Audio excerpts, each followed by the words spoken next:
Hello, friends. We are live here, and Matty just said that she just pulled a spider out of her hair. Yay, working in the forest and really getting you in the spooky mindset. My name is Ethan. I will be your game master for the evening, as always, here on the City of the Crimson Tower, and I am joined by my 5 wonderful friends and players, Anna, Margaret, Sally, Lauren, Mav, and Matty. And before we jump into tonight's session, I just want to pass it over to Anna Margaret really quick for a few announcements. I am so excited. This Thursday on my YouTube channel, I will be having a video that showcases this campaign and our use of the Savage World system. And so I'm really excited to kind of dive into why we chose this system, because I have awesome interviews with Lauren and Ethan of Thousand Faces Cosplay. We actually hung out in the state we both live in. Like, when does that happen? I got to meet her dogs. Yeah. So Sorry. They got to meet my 2 puppies. And your children, dog, but... well, it was super, super fun. I know I wasn't alone in my basement for once. And so I'm really excited for this video. It showcases some fun clips from our stream, as well as some background on why we are using this system and what we think of the system. So I'm excited. It should be super fun. It'll be live on Thursday. So excited for that. And there were some great questions in there and great insights from both the players, and it was so much fun to do. Can't wait to see the finished product. All right. Just the usual stream reminders then. This is an 18+ stream, both because of the content and language and perhaps legal in and out of game drug use. Please clip your favorite moments. That helps a lot, because using those clips is a great way to advertise the stream so more people can see them. So save your favorite moments so we can share them with others. Let me know if the stream audio starts doing that weird robot sound, and I'll fix it until Windows patches it. But I think, honestly, friends, that's all I've got.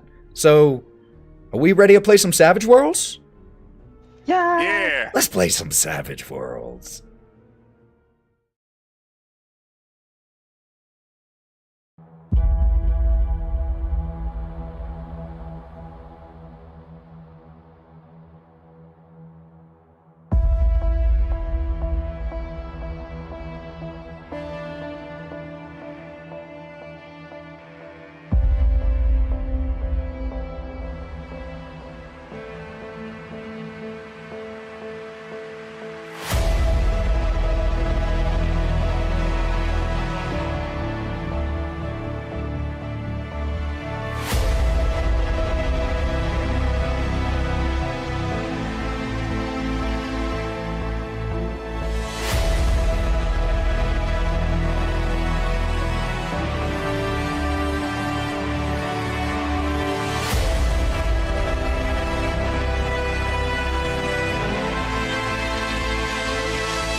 The nightmare of that hell house is behind you. Figuratively speaking, because when you all turned around, it wasn't there.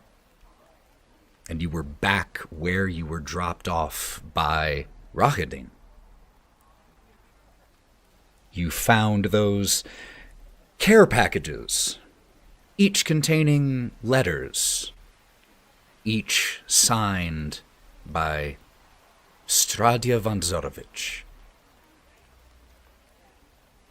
And here in the rainy streets of Bridgewater, you all started to head towards the green neon sign that you could read from a distance said Morning Mist Motel and Bottles Bottom Bar. It's a lot of alliteration. And you all walked down the rainy street and found yourselves standing in what passes for a town square. There's a single shaft of sallow yellow or sallow light breaking into the fog, layering the street. The light from the motel and bar.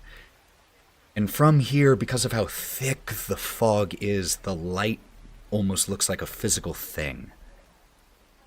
The surrounding fog also carries a slight green tint from the neon sign, giving the whole area out here in this town square a slightly sickly appearance. The motel and bar is built near a roundabout, and in the center of that roundabout, you see a large, old, chipped stone statue. It's covered in mildew, and rain drips steadily from a sword that is held aloft.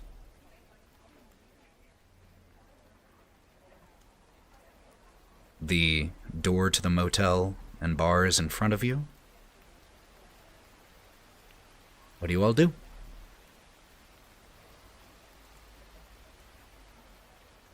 Well, I want to get out of this fucking fog because I think I've had enough fog for the night. I kind of want to get somewhere to rest my bones, get a drink, maybe something to eat. We all kind of, and Nyne looks at everybody. We all kind of been through some shit tonight, and I looks at Brawk. We just need some time to just relax and try and get our heads about what we're doing. And Nyne will open the door for everyone to go through. Hawthorne will go first. Brawk will gesture for the ladies to enter. As you look back to gesture towards the ladies, Karina is looking at that statue.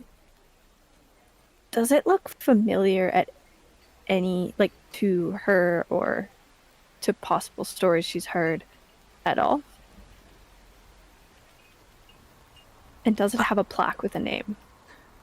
So to answer the first part, I don't think you would have any reason necessarily to be familiar with this individual.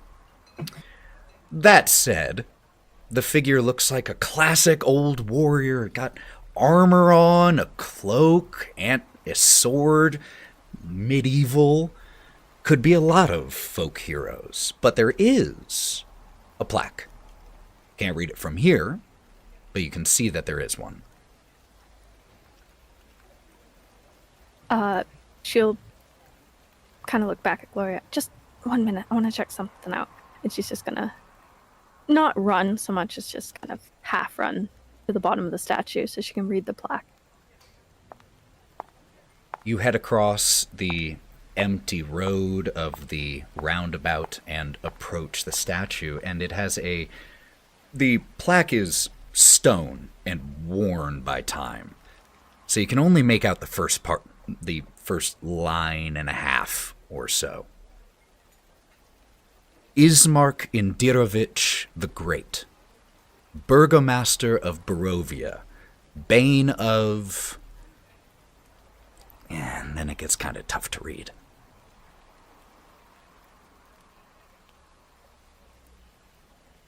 As the rest of you are standing here watching Karina run across really quick, a few of you under the awning, so the rain isn't too oppressive.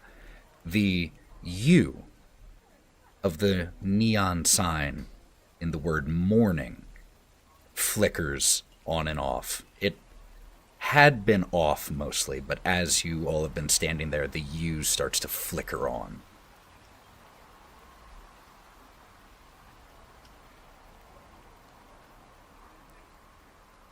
After a moment, Karina will rejoin the group and enter after Hawthorne. Nyne will hold his arm out to Glory. You ready to go? I'm a little bit like distracted, honestly. It's a little bit odd, I think, going straight from having no memories to spending this kind of tumultuous time in a house. I'm sort of not sure what to do with myself, but I'll take your arm and just kind of follow everyone in. Hey, look, we're gonna figure out what's going on. We'll do it together. and we'll go from there. Okay. But for now, we won. We beat that spooky house, and we get to celebrate. How about that? Your hair looks great, by the way. Thank you. I'm immediately distracted and just happy that even after, hopefully it's not too bloody, that my hair and just follow everybody in. Brawk will enter after everyone else does, wiping the sweat from his hands onto his jacket. The bar that you walk into isn't overly large, about 80 feet square. It has a wooden bar with several circular stools. The green leather seats, a number of them ripped and moldering. The place smells like wet tobacco smoke, stale beer, and a barely noticeable undertone of something that's turned. There are only about, at this point, 5 or 6 other individuals here inside this yellow-lit bar. One of them being the bartender, a pudgy, pale man with heavy circles under his eyes, coal-colored hair coiffed slickly back, and is just standing there wiping glasses down. There's also at one of the small tables, there are 3 individuals who are sitting there with glasses of a clear liquid that give you a passing stare as you all walk in, and then their interest is short-lived. They return to their quiet conversation. There's one other individual at one table by themselves, passed out.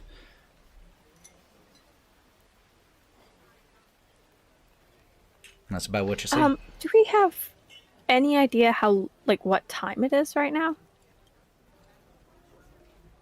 It's a little tough to tell, at least going by the outside, but looking around, there is a clock on the wall, and it reads 4:28.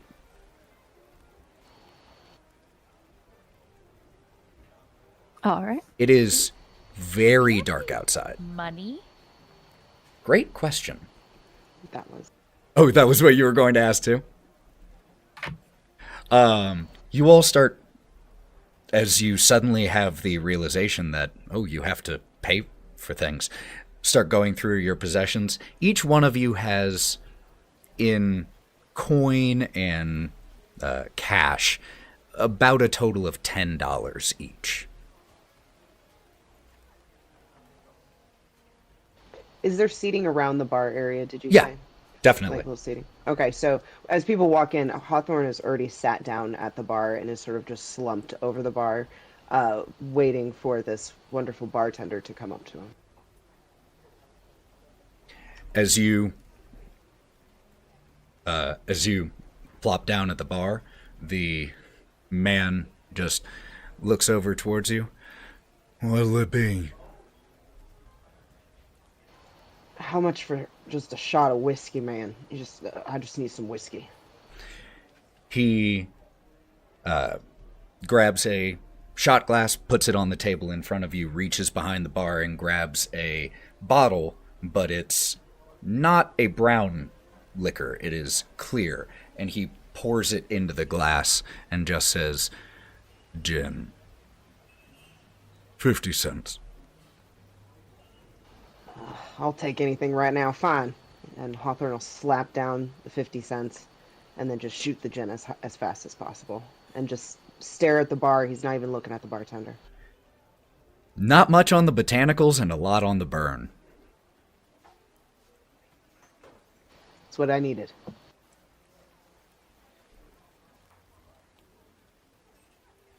I guess I'll go find a table to sit everybody. There are several low tables. You can definitely find one, just pull a chair or two over. No problem. Cool. I will. Nyne will gather up chairs and tables and put them together and pull out Gloria's and Karina's for them to sit in. Karina, before you do that, she's going to join Hawthorne at the bar.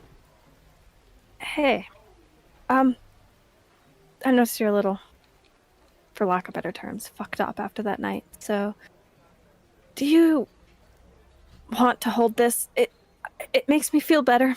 And she's just going to pass Lancelot over to you. Hawthorne's gonna look over, take the dog. Thanks. Yeah, I'll hang on to him.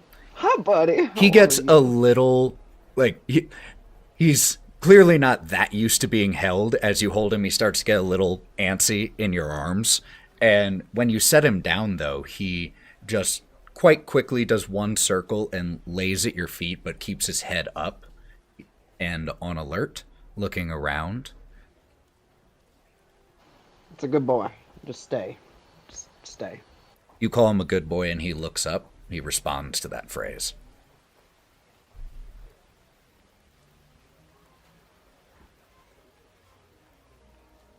Anyone else getting any drinks? What's everybody having?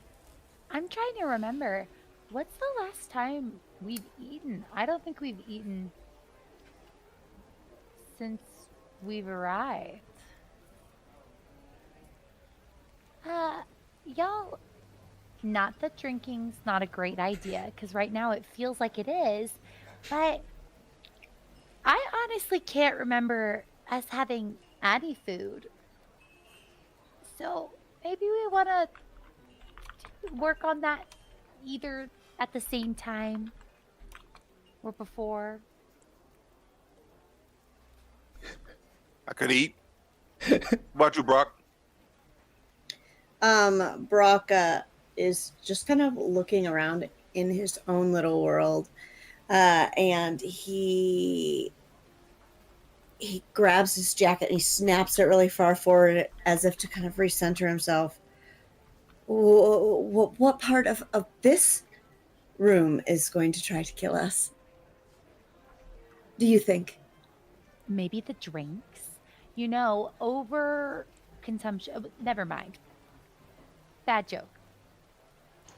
The cameras on the stream They've lost have cam gone, footage. Gone. Should be back now, if someone can confirm that. That's my fault. That's my fault, y'all. Yes. Thought I was tripping for a minute. Well, I mean, look, I don't think anything in here is gonna kill us. Like, if not, we just beat it up like we did earlier. But this seems like look, we made it out. Okay. not all of us made it out, and he gestures to his left testicle. Which brings up a point. First of all of you do me a favor. Check your current wounds. Just as a narrative reminder, because you all ran out of that house immediately after the fight. And given what you just saw on your character sheet, as you all are seated at this table and talking, what do we really quickly just see visually from each one of you? Keeping in mind that, like, your clothes have been cleaned. They are quite clean. But in terms of you, what do we see? Nyne. On Nyne, you see kind of few scratch marks on his face from glass shards from the clock. If you were to lift up his shirt, you would see kind of teeth marks on his right side from the wolf fight. Wood splinters a little bit because when he kicked the fucking door out. But other than that, he looks healthy. He looks like he's been through some stuff. But other than that, I'm good. Karina? So the clothing has been cleaned but not repaired, right? Oh, it's been repaired too. It is in pristine Okay. condition. All right, so Yeah, to say it's been repaired even is a little inaccurate. It is in perfect condition. Okay, well, she's definitely favoring her left arm a lot. But as far as like visible injuries, there's some cuts and bruises, but not much that people can see. Hawthorne? So Hawthorne's clothes look really nice, but where he's been holding the shot glass, he's dripping some blood out of his hand, and you can see some is dripping on the stool as well, because he got attacked by a bunch of teeth and eaten, so he has stab marks still dripping through his clothes, but he just doesn't even care. And the dog, of course, is just looking up at him, sitting in some of the blood.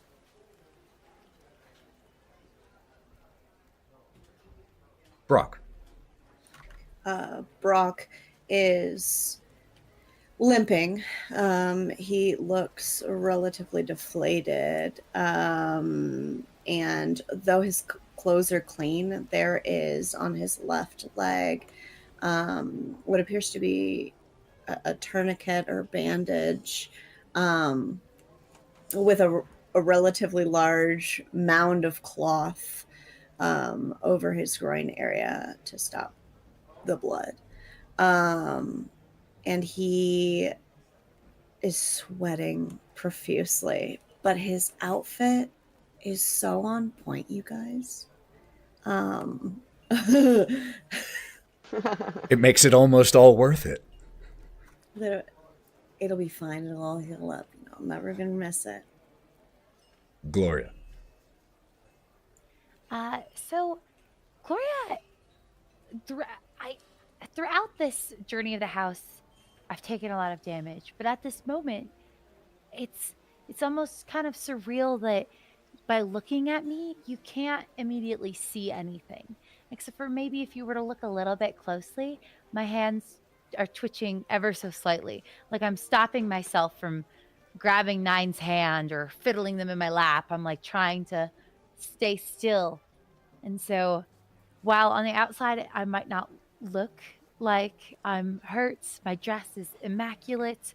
I've been pinning my hair into little rolled curls as we go. Like every time someone stops to examine the statue or look too closely at bags or consider things, I've been just like pulling out the little mirror and getting ready. But inside my mind is racing. I feel like every room feels simultaneously too small and too large. Like everything feels off, and I don't know why.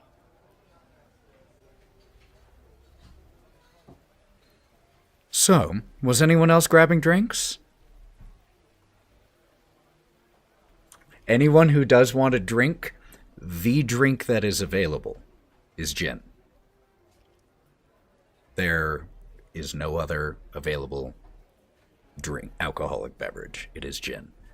And if you want a shot of that, that'll be 50 cents. So just be sure to mark that off if you get a shot.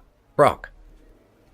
Once the glasses start clinking, being filled, he kind of Brawk breaks out of his daze and realizes you guys are in the middle of convening, having a conversation, and you watch as his eyes go wide as he looks at everyone and just lingers over Hawthorne, who looks like he's seen better days. I'm so sorry. We've been moving so quickly, and gonna cast heal on. All right, make that just by alchemy. opening my vial and pouring it into your shot glass. Hawthorne will look down. Thanks, man. Just shoot it real fast. Here's hoping I could do it.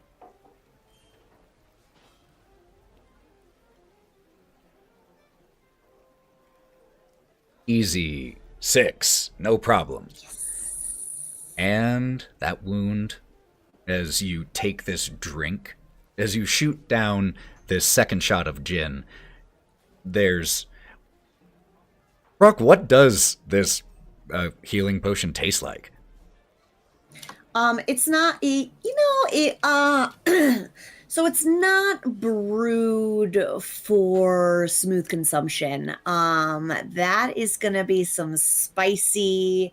It's gonna feel thicker than it looks. It's gonna be you're not gonna be having It's like taking a shot of gin with a raw egg on top of it. It's not a fun consistency or experience. However, as It's not drink. it goes down your gullet, you feel where the teeth had bitten into you, including those that were on the inside of that thing. Those wounds close and the dripping of blood onto the table slows. Good use of that.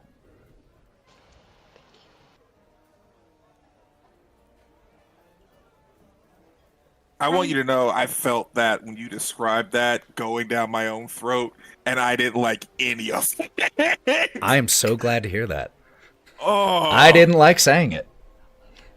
Shaking myself out of kind of my daze. Did any of my friends look particularly hurt? Sorry, y'all. I missed it. Is there, and kind of seeing Brawk give Hawthorne this shot, it causes me to look a little closer. Karina, how are you doing? Oh, I'm perfectly fine, darling. Your shoulder? It didn't pass through.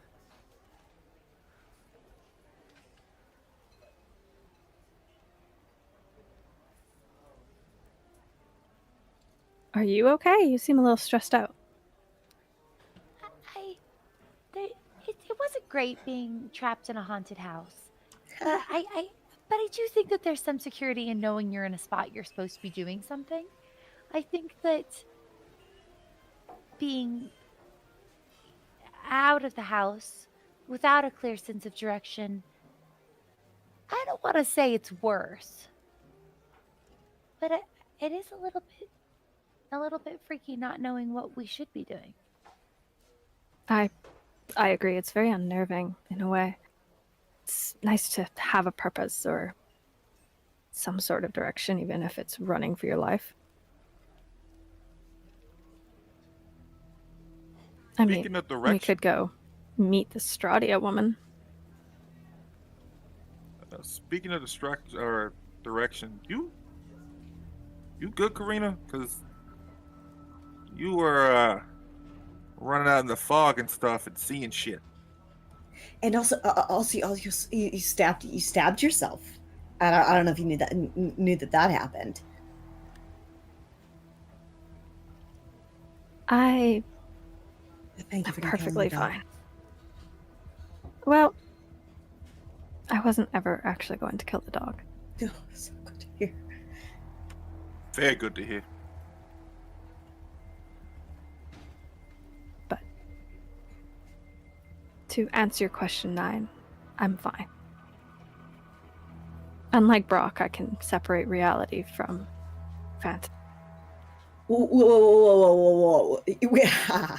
Some of my deductions kept us on edge, which I would say would probably contributed to our ability, to everyone else's ability, not to be viciously mauled by stuffed animals. And plus, anyway, is that before or after you take a little hit of that little thing you got there? Because I do recall that you not being a sound mind when we pulled you out of there and down there as well. I have no idea what you mean. And that jar is just burning a hole in your pocket, Karina. Oh, she's thumbing it right now. Like she's got her hand in her pocket. Take a Benny. Don't come for Brawk. Brawk did his job. He did a good job. I made the effort. Good is not always what you expected to be. I'm not saying it's a problem to be a dreamer. I'm not saying it's a problem to be confused with whether this is reality or not. I just know that this is very different. And that perhaps, I hate to say it, might even be better than what we left behind. Do you? And Brawk froze his brow and repositions his jacket as he tosses his shoulders back to crack his spine a bit and just resumes hunching back over. You really think that this hellscape, this pocket of control and illusion is better than whatever we came from, and I can't honestly tell you that you're wrong. Hawthorne's gonna look up from the bar and turn towards them. Well, I might have saw something nasty, but I also felt something wonderful. And where I came from, there was things that were wonderful. In this place, he's gonna gesture to the bartender, toss him another gin. He's gonna put down 50 cents. I just don't see anything wonderful in this place. Nothing at all. He's gonna shoot a shot. Hawthorne. And Brawk is gonna rustle over and gonna put 50 cents more on the counter and tap where your shot glass is. What is something that you think is not here, but what you think is wonderful?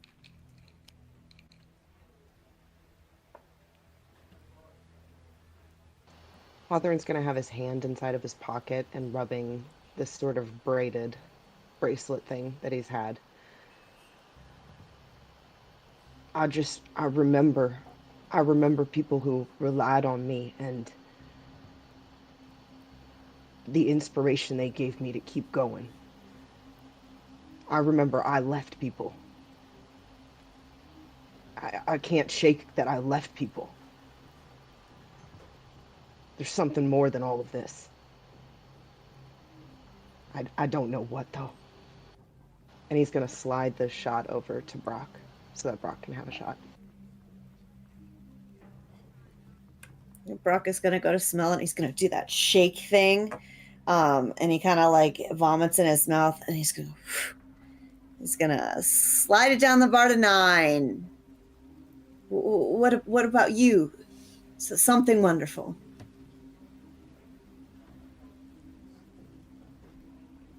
Be honest with you, a place like this seems familiar. Like the smell, like, okay, listen, hear me out. I told you my brain don't work that good. But do you ever know what's like a sense memory? Like you smell something and you immediately remember things? That's actually fairly normal. I think it's because, like, some research has indicated that maybe the part of your brain that remembers sense or processes sense is really close to the part that holds memories.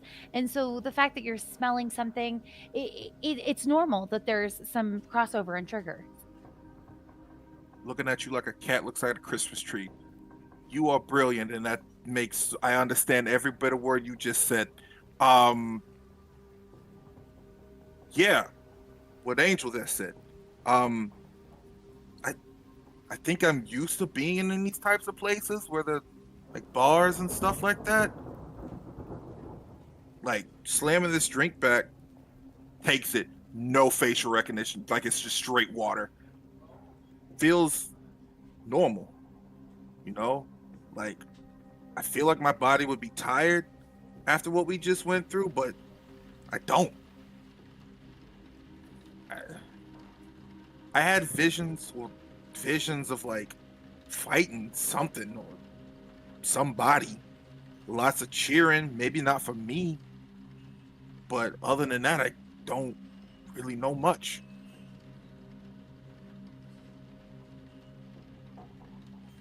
I feel myself not really knowing what to say, and almost subconsciously my brain just starts going. Nyne, that maybe that could be this could be triggering memories from where you came from before. Uh, Bars have been around since forever. Like colonizing nations brought them all over the world, and I mean, th- th- I should stop. Oh no, please don't. Please never stop. Please continue. Please continue. Say all those pretty things. Go. You're smart. Use your brain. I'm learning so much. One thing I do know is that $10 feels like an insult to me for some reason. I feel like I should have more money, to be real with you. $10 in a bar? I feel like that's not enough. You can work. You can work with that. Plus, he jingles the change in his pocket by just jumping his jacket in his hand. I've got your back. The designated walker. That doesn't sound as good as it felt in my brain. At that moment, as Brawk is saying this, there is the click of shoes, and a gentleman approaches your table and says, I could also actually help with that. How about I buy you all a drink, and may I join you? Can you get us some food? Mysterious stranger man? Who are you? My name is Mark Indirovich. I'm Harold, and he walks over to the bar. Harold, would you be a dear and please get some of your incredible soup and an additional 5 drinks of gin, please? Harold just gives a nod, puts down the glass that he'd been cleaning, and goes to put it back. And then, as Mark turns and leans against the bar and looks at you all, I apologize for that terrible introduction, but I get the feeling that you all aren't from town. I know almost everyone who lives in Bridgewater.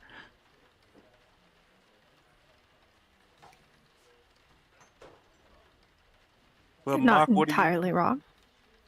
Yeah. Well, Mark, what are you to this town here? Since you know everybody. Interim mayor, I guess, is the best title for it. What I am. What happened to the other mayor? Oh. Drinks first. I'll tell you all of it after that. What does Brawk interim mean? Looks at it means acting. It means he's not yet mayor. Oh, okay, cool. The 3 individuals who had been in here and looked at you when you walked in, by the way, they have recently started to get up to go, and you notice that they're all dressed with notes of very bright colors in different places in their attire. A lining of a coat, a scarf, toggles. It tickles a memory in each of your heads.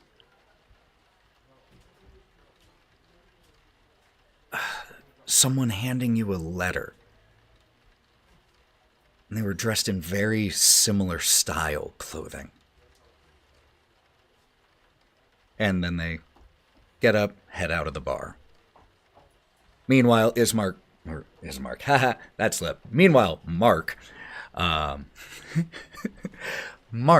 grabs the drinks and heads over to a slightly larger table than you all were sitting at, sets the drinks down as Harold has started to bring over these bowls of soup. It is barely steps above water, with a few measly chunks of potato in it. And as you all sit down to your shot of gin and this sight in front of you. Mark, who is dressed in a nice suit, loosened tie, has a vest underneath, so 3-piece suit, pocket watch, and he looks like he's about 37 or so years old. Got sandy blonde hair that is slick, not fully slicked back, but coiffed nicely. And as he sits down and you all look at this soup with disappointment, he says, "Yes, I'm sincerely sorry for the state of things around Bridgewater. It wasn't always... It's not always been quite this bad. But you all are new here. Yeah? Yeah. That's Nice town you got here. yeah. It could be. An interesting place. Yeah. How long have you been here? I'm born and raised. That's part of the reason I was a little surprised to see new faces. Doesn't really happen that often. New people around here. What happened here, man? You said it hasn't always been like this. What happened here? Have you seen the big tower? The one with the Z on top of it? Hard to miss. Yeah. Pretty hard to miss. Yeah. The woman who's essentially tacitly in charge of all of Barraville, that's hers. She attacked the town. Retribution for some wrong that we did to her.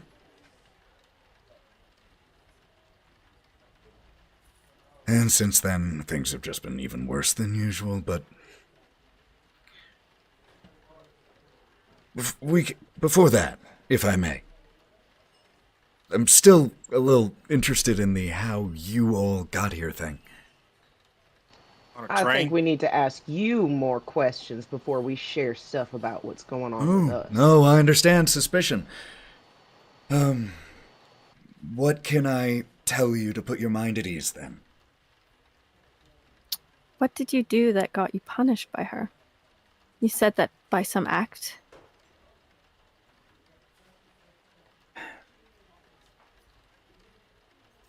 Stradia von Zorovich is her name.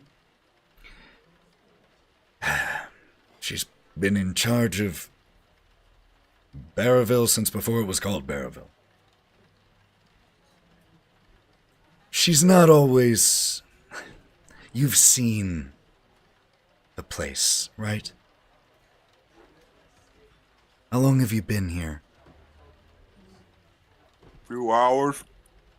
Few hours. We actually don't know, man. I will admit, we don't know. We kind of just woke up here.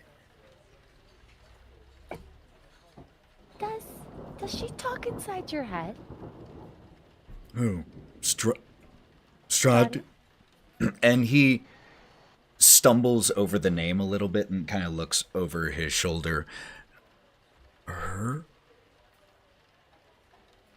Just wondering, like, hypothetically. Not as of yet. She's talking Awesome. yours? No. No, no, man. don't worry about We're that. trying to No. test You all said that okay? really You focus up here. suspiciously No, at the same time. you focus up here. I'm testing you right now.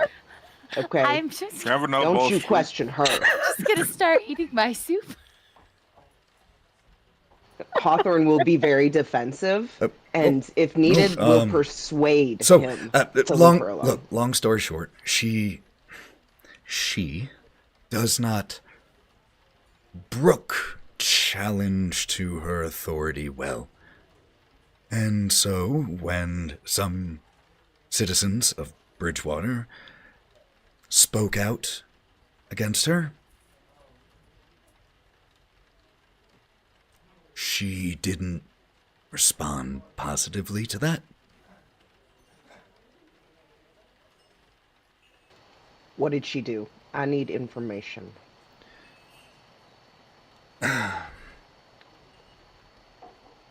Nobody's listening. Come on, man. Oh, everyone here already knows it.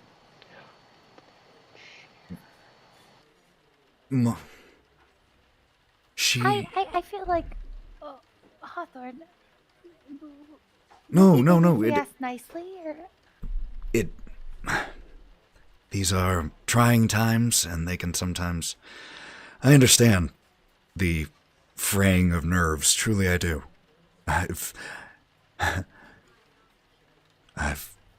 Mine are pretty frayed also. Apologies. No. I came to you. But we, the last person we trusted, delivered us to a destination unknown to us, and so we're a little lacking in extra space to hold for others. Some asshole named Roding. Oh. Yeah, we know him. He works for her. Great. He's the one who she sent after the protests to give us our warning. I need to get better at talking to people if I'm going to be staying in this position, so let me try to just summarize it. He came to town and said that as a result of what we had done, we had 90 days to make peace with our gods.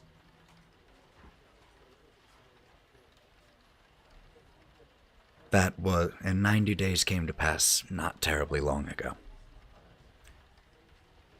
Not only is the devil, as we refer to her, in charge of almost everything. The devil from the Bible.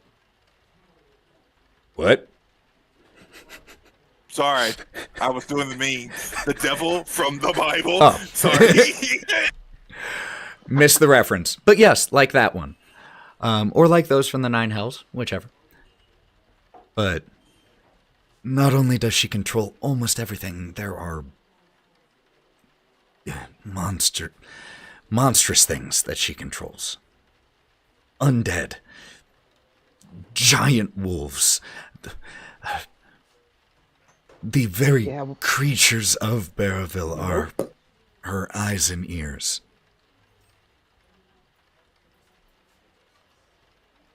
Karina's gonna take the shot. Wow, that's a load of bullshit. Ghouls and giant wolves, monsters. What do you take us for? Bunch of fools? Think we believe in that shit? I'm like making Take a eyes Benny. at Karina, like. He looks at you. Oh, don't. You're here now. And he gestures around. However it is that you all got here, there is no getting out of the fog again. Not without What do her you know approval. getting Have you out of tried? the fog? Have you tried yet? We've tried some things. We haven't tried everything we've thought of Don't yet, try it. though. Trust me.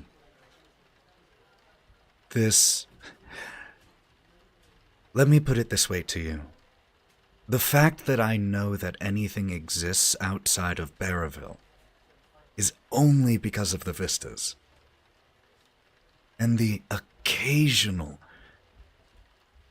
people who manage to arrive in Barraville through the fog. But you are the first I've seen in well over a year. Who wasn't it, other than the Vista? The Vista?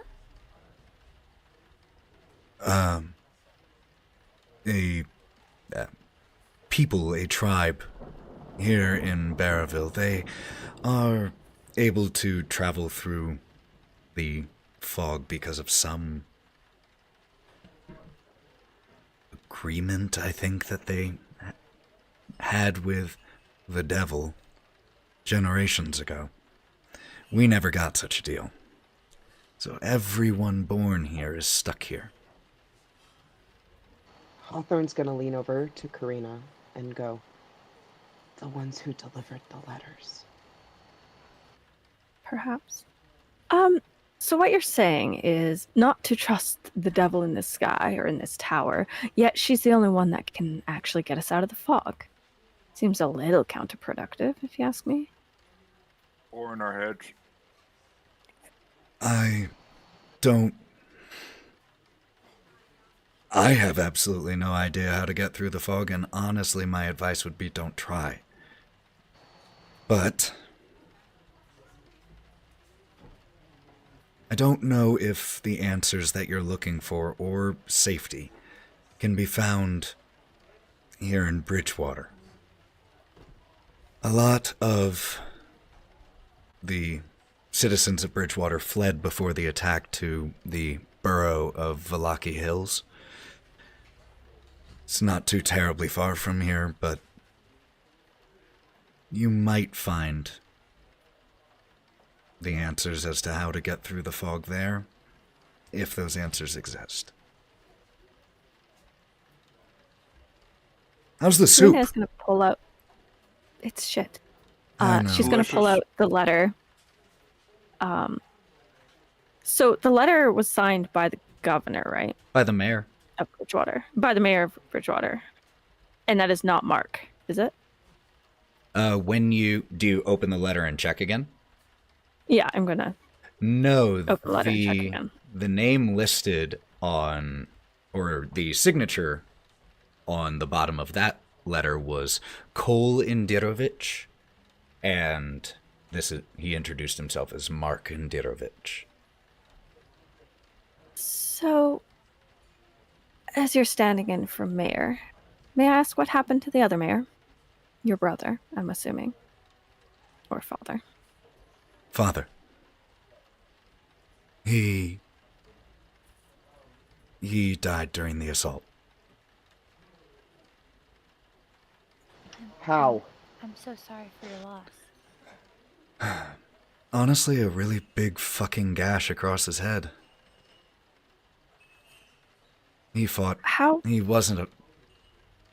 My father was a public servant. He was a scholar, not a soldier. How long ago was this? Oh, hold on. I have the exact day. Let me make sure that I have it.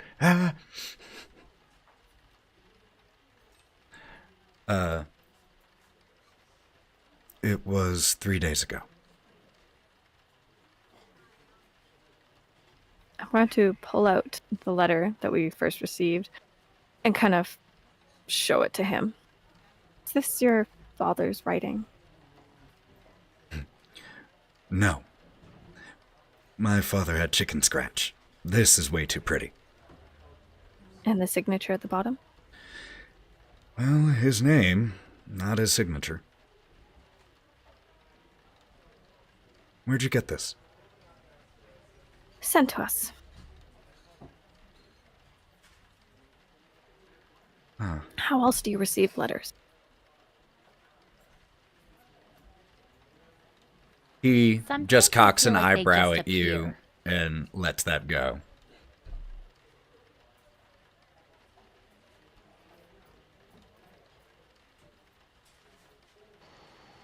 Okay, I've got to ask. You found us. Are you just a welcoming committee, or did you want something from us? Well, if you're asking. I assume that you all won't be staying in Bridgewater permanently. If you are, I can certainly help you find one of many abandoned homes. Oh, well, temporarily having a place to stay would Be nice. I would be more than happy to offer that. The mayor's estate is just a street or just a couple streets over, and it's just me and my sibling there. We have way too much space. So if you would like to stay, come for dinner. Are you asking us to stay with you?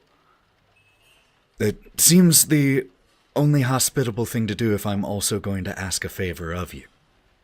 Fuck yeah, let's go. If you were eventually planning on leaving Bridgewater and going to Vallaki Hills, I would ask that you take my sibling with you, Ira. They are quite competent. They will not be a burden. But I don't feel that Bridgewater is safe for them anymore. And the farther out of view of that damn place,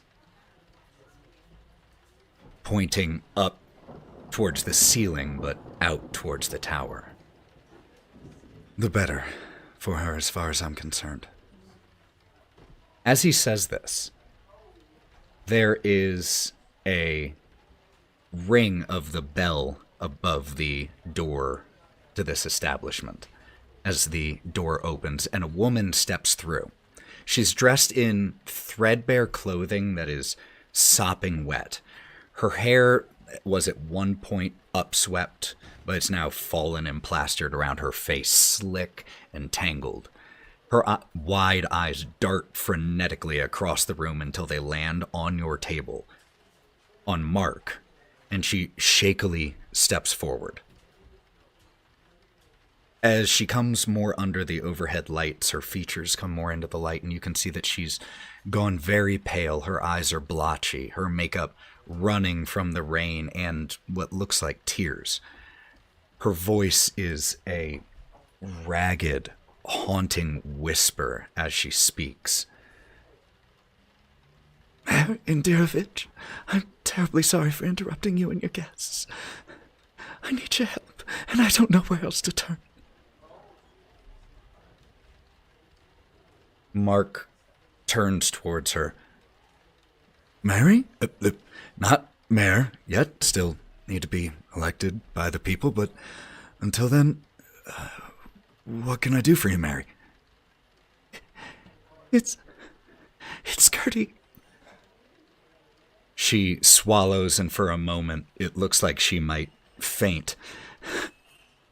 Gertie, I think she's gone to the tower. And even though her voice is a whisper when she says that, the bar just goes immediately silent.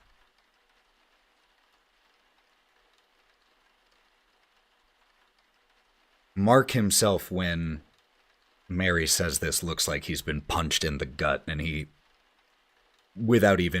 just subconsciously runs his hand through his hair. Okay, Mary, it's going to be all right. I will organize a search party for her immediately as soon as the others are back. Okay? I promise. And Mary starts to plead with him. No. You don't understand. Mary, I know. And we will send someone looking for Gertie as soon as we have the manpower. Okay, I promise. Okay. What has gone to the tower mean? Mark he just lifts a finger and just mouths to you, just 1 second. And he sees Mary on her way with, "Good night, make sure you get home safe. We will touch base. I will let you know as soon as I know anything." And then he walks back towards you again, running his hand through his hair.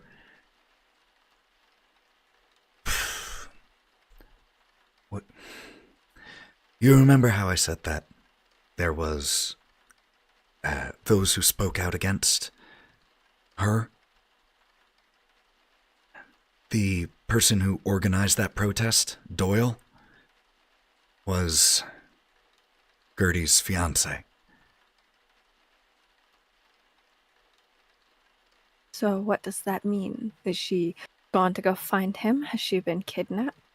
You need to be more specific, my man. I don't currently know.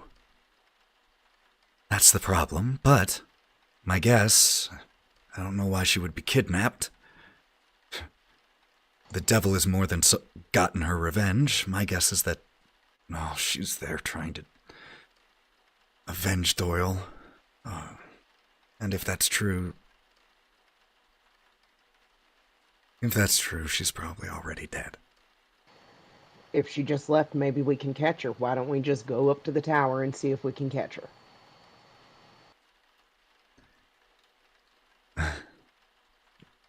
If you want to do that, I can't stop you. I would just advise against it. You truly... I don't think you fully comprehend the level of control that she has and the power she can exert. I could tell you more about it. I do have to... I think that we'd like to know more about it. Maybe we should go with Mark. Is it all right if we call you Mark? Of course, yeah. Maybe we should go with Mark, get more information, and figure out why it's not a good idea to go after them.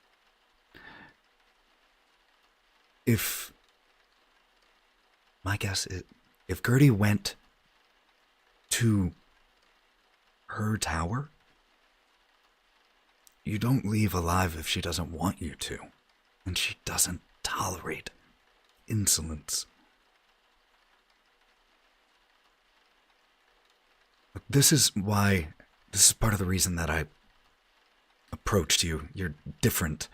You're not from here. That's hope. And if you're going to be leaving from here, this whole thing is why I can't have Ira staying here.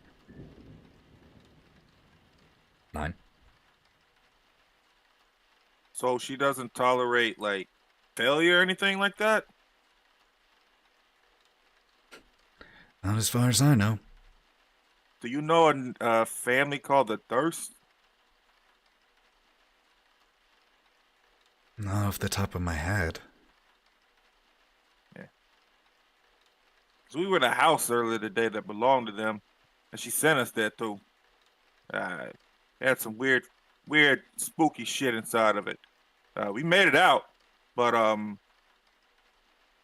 if she's that powerful as you say, that she could just conjure up a magical death house or something like that, which there was a lot of death in there. It was like zombies and ghouls and everything. By the way, I've eaten all of your bowls, by the way, while you've been talking. Nyne was You didn't take Hawthorne's.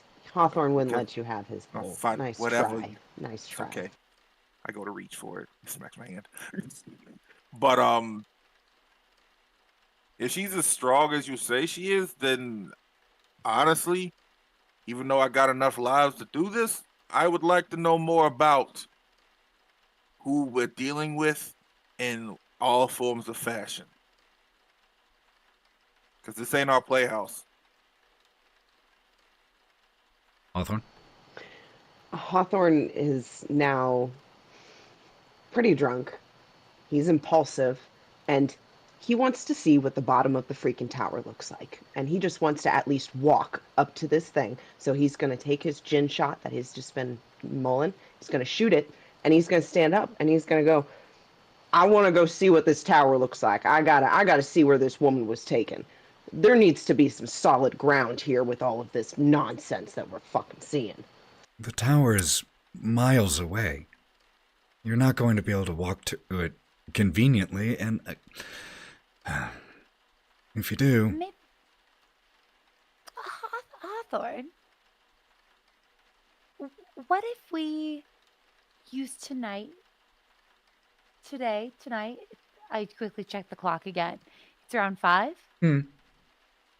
let's take tonight to rest. I know for me, I would be better suited to help you look at the tower so that you can prove to yourself that it exists after a little bit of sleep.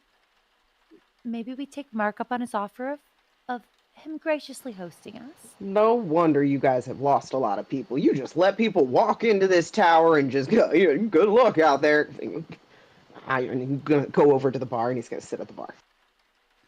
I hate to agree with Hawthorne, but I agree with Hawthorne. You want but- us to protect your sibling, yet you won't let us protect some helpless girl. That seems You kind all of fucked can- up if you're going to be mayor. You all can Person do of what you people. want. I just don't want you throwing your lives away. You're just assuming she made it to the tower. You just said it was miles away. Perhaps she got turned around. Maybe she's crying somewhere in a ditch. You're giving up on her, having just heard about her situation. And I hate to say it, but that's no fucking mayor. You're supposed to represent these people. You're supposed to protect them. And yet you are selfishly trying to keep us safe to protect your family. The whole city is your family, my friend. And she's going to stand up and sit beside Hawthorne at the bar. Technically, you're not really the mayor yet, but There's been a lot of pressure put on you.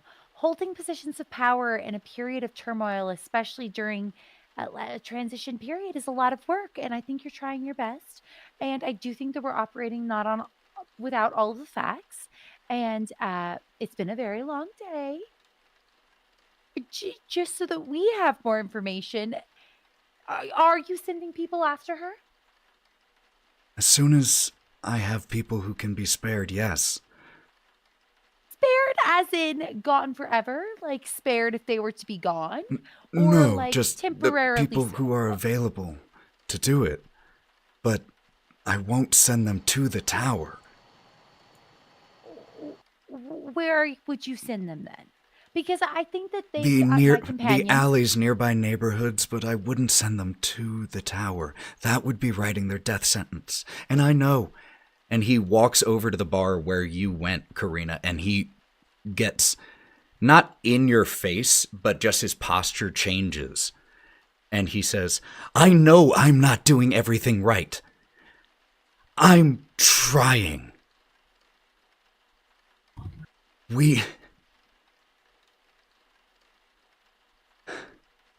All I'm asking is if you're going that way, that you take them with you. That's all.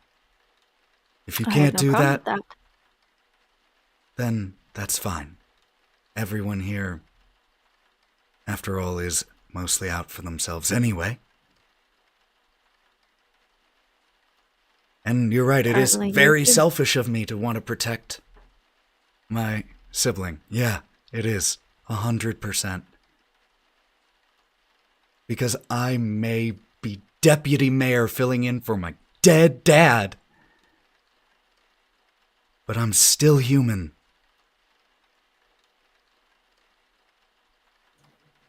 And if I can choose to have them live by making one selfish choice, I can see that.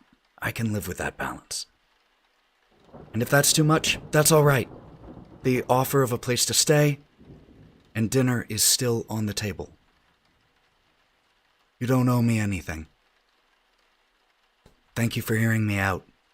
The big house, if you go out of here, take a right after a block, you'll see look for the busted big gate. That's where I'll be.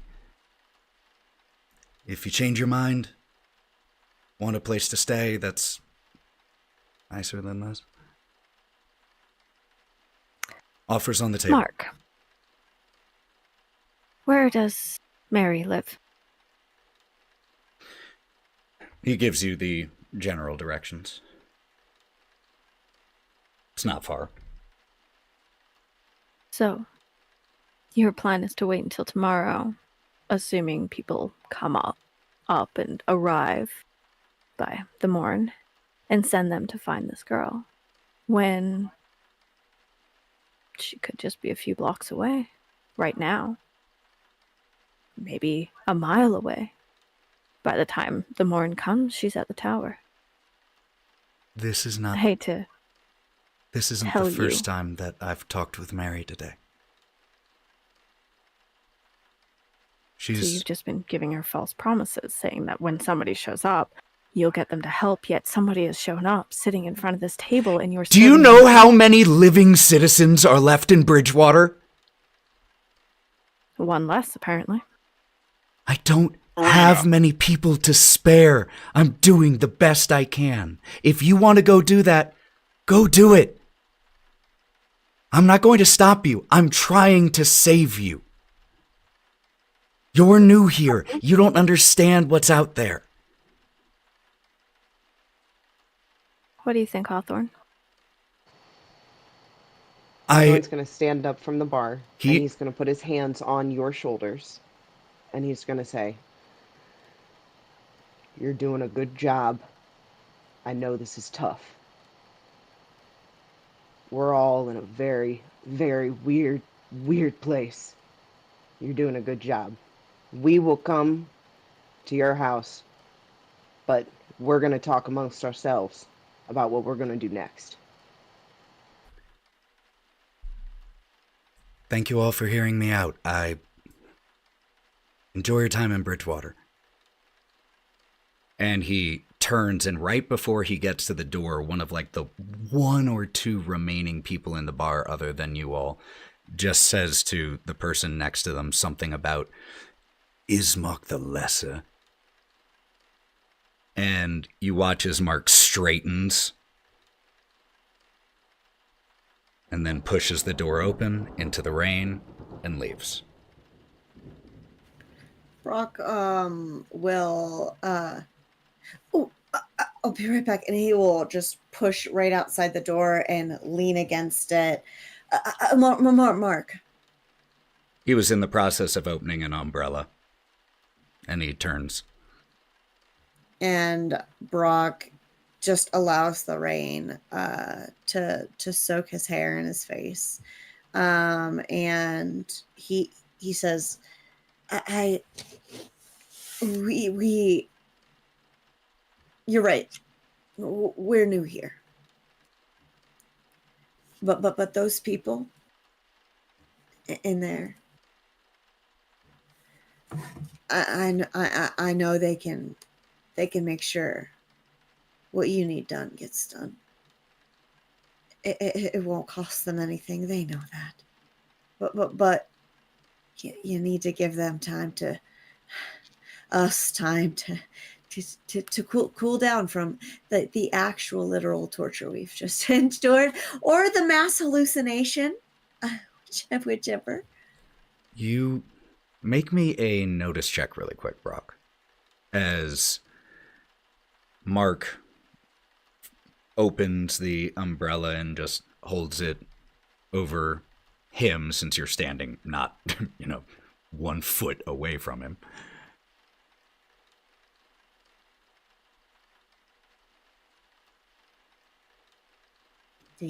Three. You, with a 3, you watch as you watch as he puts a mask back on. As the emotions and anxiety and self-doubt that he allowed to slip are once more tucked away. And he holds the umbrella. I know it's selfish. I just lost my dad. I'm really sorry about that, but by the way. The thought of losing Ira, too. Not if I can help it. Brawk puts his hand on his chest. For some reason, I can't explain. And he looks up into the sky. I feel like I know what it's like to have had to choose. what to protect and how. I'm sorry. And he's going to pop his coat onto his shoulders. The rain, as it makes contact with his skin underneath, and it's already soaked through his shoulders, just pops slightly off of his coat as he turns around. And as you're departing, Mark just points down. That way. Then a right. And walks off. He barrels back into the bar and closes the door and just rests against it, his eyes closed, hands on his knees. He looks like he's about to throw up. And instead, he just breathes in and breathes out and walks over towards you guys. It's raining. During that time, Still. Karina has now put her head on the bar, and she's just kind of just forehead straight on the bar and just sitting like that for a while. Can all of you then, other than Karina and Brawk, make me notice checks? So, Gloria, Nyne, Hawthorne. Because your head was on the bar. Makes it hard to see.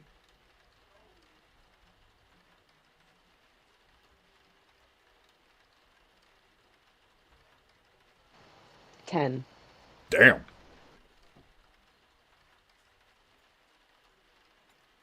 17. Damn!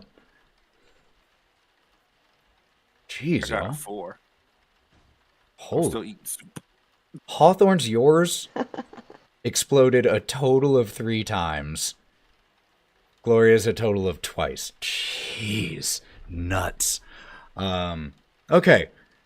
There's only so much I can raise you here for I what need you to know everything. for what you everything. notice. I mean, a 17's like a lot of raises. A 17 is a 3 lot raises. of races. So in addition to these observations about Well, Harold, if I can add something, I think Yeah. that one reason that maybe I notice so much in this moment is because I'm sitting here fuming. I think that like one of the only people that could help us unravel the mystery has just been told off by my friends into storming off. So I picture that like I am literally fuming, and I think that my mind is moving so quickly, and as my brain's going into overdrive, I just get more and more still, and I'm observing everything around me. Benny for that. And also, because in that scene where I previously awarded Karina a Benny, everyone else, I wanted to also award you a Benny for all those interactions. So that's 2 right now for you, Gloria, and 1 for Brawk, Hawthorne, and Nyne. Let those social bennies flow. But as this frustration causes you to just dial in your focus, both Hawthorne and Gloria, Harold, the stout bartender with the hollow eyes, you notice that he has been cleaning the glasses here the entire time that he hasn't been serving actively drinks or bowls of soup. To the point, and this bar is not large. There are on the bar where he's doing the cleaning about a total of between 25 and 30 glasses. And he's cleaned each one of them, wiped them down in the exact same way at least 2 or 3 times since you've been here. Just when he reaches the end, he restarts and begins again. Over and over and over. And Gloria, with that huge raise, you also notice that Karina, with her head down on the bar, is crying.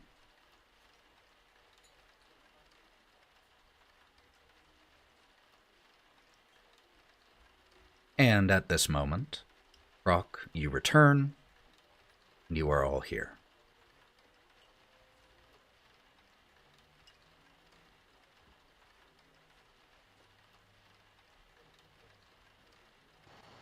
Hawthorne's gonna look around, and then he's gonna lean over to Brawk.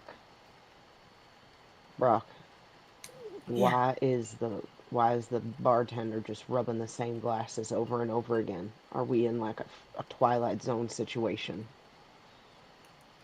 I'm going to stick by my previous assertion that it is a hallucination, and then that we are falling through various stages of being in different pockets of this world created by this mad woman. Right? Doesn't that make sense? It makes complete sense to me because I'm not that smart anyway, so I'm all for it. I think it sounds great. This place is awful. I don't know what to believe, Hawthorne. You think we can get some information out of this guy who's stuck in a loop behind a bar? I don't think I can get anywhere. We can make Nyne beat him up. No, poor innocence.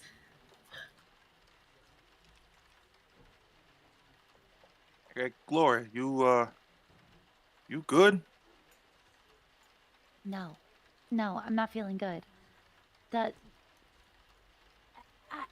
not sure if the person behind the counter has been just listening in and cleaning the same glasses over and again, or maybe there's something weird going on, or maybe our friends just told off the one person who might be able to have more information on why we don't have our memories and why we're here, and where we could sleep and get real food. He told us where to go. It's okay. No, let her run through this. Let her work through her emotions. Go ahead, let it out.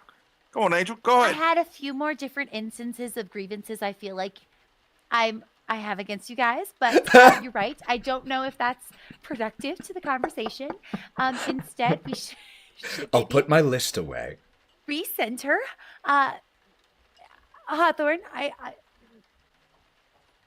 well, okay. Whew. As I'm staring at this person who's cleaning the same glasses over and over again, it's clear I'm like radically trying to change gears before I like explode. Does it look like this is a voluntary cleaning of the dishes to try to listen in? Like appear like he's doing something to be a part of the conversation? Or do I get the sense that he's like in a simulation, and this furthers my theories that I was feeling in the house, like I was a rat in a simulation receiving different stimulus?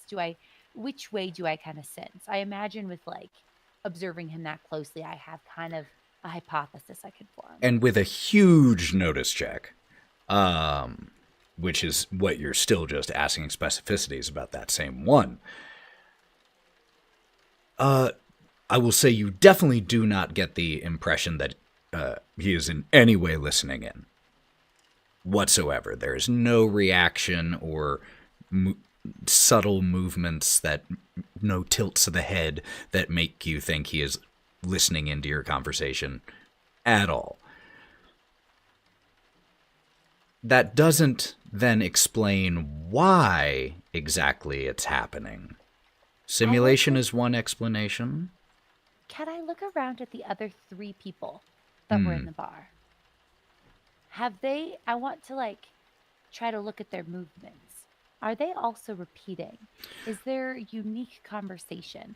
I'm specifically looking for like when you're hanging out casually, there's going to be spontaneous shiftings of recrossing your legs, shifting your foot, moving your glass. So, of the 3 in here, one is asleep, slouched over a table by himself, a bottle still clutched in one hand on the table. The other 2, though, who are there together, including the one who made the remark as Mark left, they're moving a little slowly, I guess, but they are moving normally. They aren't just going through a repetitive action or anything like that. They seem to be people.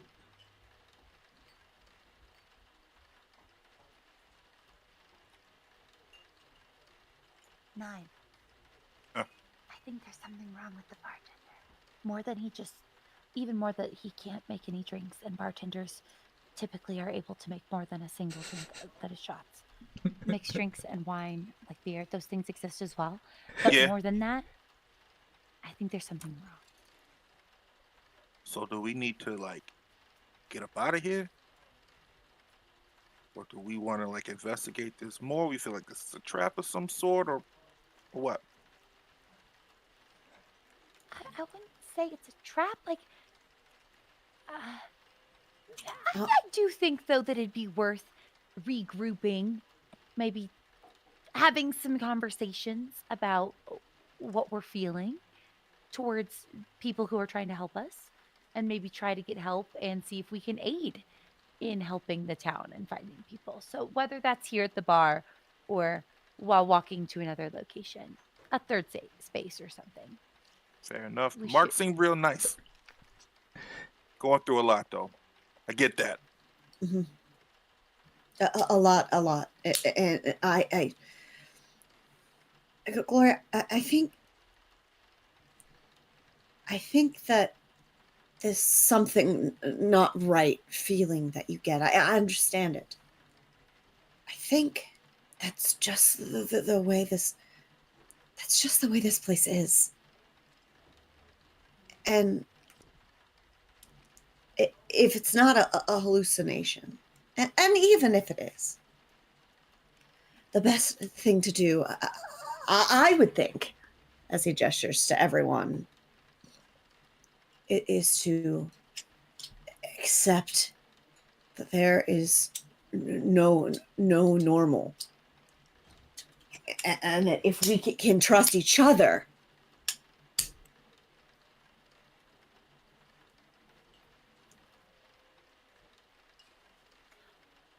Are you suggesting that we try to introduce a different type of stimulus to see if it's normal behavior or interaction? I think that there's benefits to that plan. So, like, if we've only observed, I shouldn't be saying this aloud. If we've only observed the bartender cleaning these dishes repeatedly or serving drinks, perhaps we introduce a different type of stimulus and see if the same result is yielded. And we trust each other to check our responses. Am I understanding you? yes, that's exactly what I had. This Great minds Just- think alike. Okay. this they is do. a They great do. plan. They So yes. So we should. So right now, Hawthorne, you said that it seemed like there was a simulation just repeating the same actions over and over again. But we noticed different stimulus. Like when we requested a drink, there was a response. We should do a third thing, a thing that either of the two actions previously demonstrated wouldn't work as a response. Have we spilled a drink or something like that? I don't know. That's just a random thought. Nyne Nice. will knock over one of the glasses onto the table What happens? on the floor. Harold turns his head,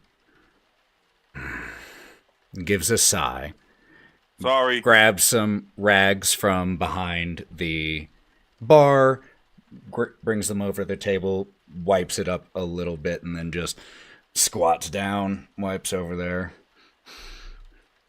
No free refills.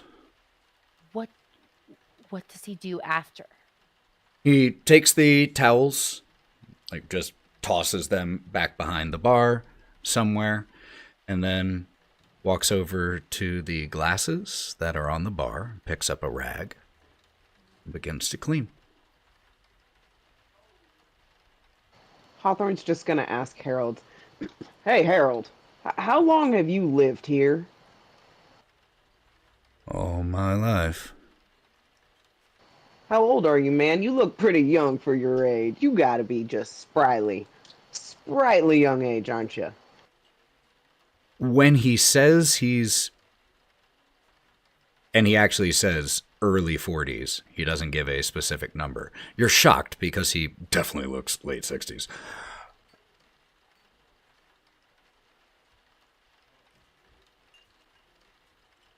just continues. He answers your questions in this dull, fairly lifeless voice, and just continues to clean. What I'm trying to notice is his reaction as he like slithers off from talking. If he like goes back into just a same motion sort of thing. Nope, just and it's not like when he returns to cleaning and isn't speaking, his eyes go to the exact same point on the floor, and the movements are they're not, machine precise. It's just that he cleans these glasses endlessly.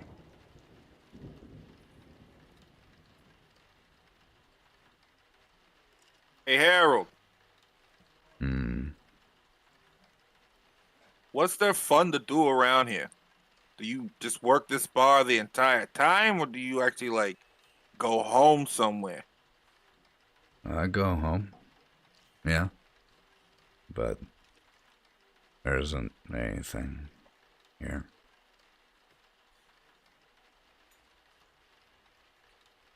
Starts cleaning.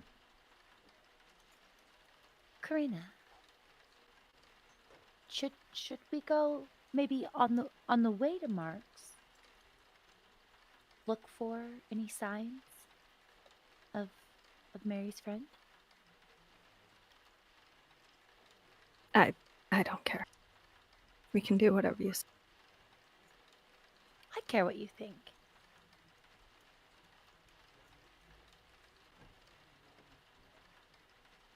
She just shrugs.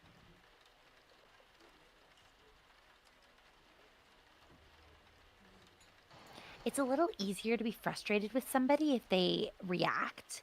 And I'm a little frustrated with you, but you're making it a little bit difficult because you're not really reacting.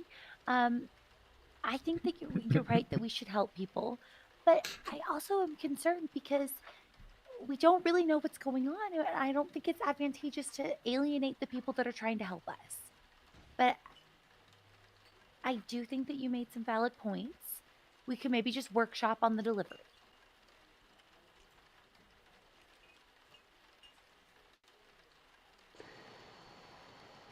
Hawthorne's going to say, my thought process is he wants us to take his daughter, or sorry, his sister. I'm sorry, I'm a little drunk. His sister with us. Well, let me just tell you, it's hard enough keeping us alive, you guys. You guys want to implement a young girl or another person into this situation? I'm like, we're already trying to heal up a testicle here, for fuck's sake. Shh, it's too soon. He deserves to grieve. No. He deserves it. It's okay. Brawk throws his hands up, and for the first time, you see anger in his face. I'm fine. I'm fine. I'm fine. And he crosses his arms, and he goes and he just sits. I do think that you, Hawthorne, I think you and Karina did make a good point that sitting here isn't helpful if there's somebody who's missing, and we also have this looming threat. I think maybe we need to just. It seemed to me, like Mark was saying, when we leave, if we leave, take my sister. Now, at this moment, we don't know how to leave. We don't even know if we can leave, and we're not in a position to leave. It doesn't seem like we're saying, let's take your sister into whatever treacherous house attempts to trap us next. We were just saying, if we find out a way to leave, maybe we could try to take her with us. Now, I, for one, think that we would be more successful moving towards leaving if we lean on the knowledge of the people around us, including ourselves, and seeking out other people in the town that might know how to leave. Maybe I'm misreading the situation, but I think that we do need more information. I'm all for more information, but promises have powers. So don't be making no promises that we can't keep. I think that that's very fair. I also think that it's a little bit of putting the cart before the horse, assuming we even can leave. Or should I say, train before the engine or something. Speaking I of think. which, oh no, Brawk, go ahead. Sorry. No. I only have one. Well, I only have. I'm missing part of me, so you can You are just whole, man. go with your full-throated words. Ace, go ahead and go. My apologies for cutting you off. Speak your truth. Speak your knowledge. Hey, I really, Nyne, I really appreciate that. And I think that what that guy was saying, I talked with him outside once. I realized I wasn't hallucinating anymore. I think what he was saying was that if you go to there was some hills or something, so just out of this town. If we can find a way out of this town, not this. Like I said before, that this place, and he's going to gesture widely. It's something else, but there have to be places within this place, right? So if we can make it to another place, take her with us, that we could do that, and I don't think that's a bad thing. Assuming he knows that assuming he knows that if they die, that's not our thing, and we'll deal with that trauma later. So sorry, Nyne. I finally found my voice after processing the rage of losing. But go ahead. Doesn't make you less of a man. But Gloria did mention that train. I haven't heard that train go by at all. So, was it like a one-way ticket type of situation, or is it always running? And I wants to look more at the bartender again, like just look at him again. Just there, staring, cleaning. Just staring off into space as he polishes this same glass for probably the 30th, 40th time today. Nyne's going to take 3 of the glasses out of the row and just put them on the bar in different places. As you do that, he watches you grab them and sees you just set them up, and he lets them sit there for a while looking towards them. And after you don't use them for a little while, he... Damn, Drogo. Bearable cats, man. Jeez. Bearable cats. Sorry, my cat has decided that he time. must DM. This is his talking time. Oh my god, you're so loud right now. Pet me! It's just going to be louder because he's right next to me now. Love me, Dad. But Love me. when you don't make use of the glasses after a minute or two, he grabs them, moves them back, into the line of glasses and adds them to the circulation. Okay, I think Harold's broken of some sort. Bearable cats, man. What I'm curious about is this guy who's passed out, who, he might not be passed out, he might be listening to us. Everyone might be listening to us. I'm losing my mind again. And he just sits at the bar, and he's just going to be quiet. Nyne's going to go over to the guy that's passed out. There's a wet spot on this wooden table where he has been drooling, and you lift him up to just a...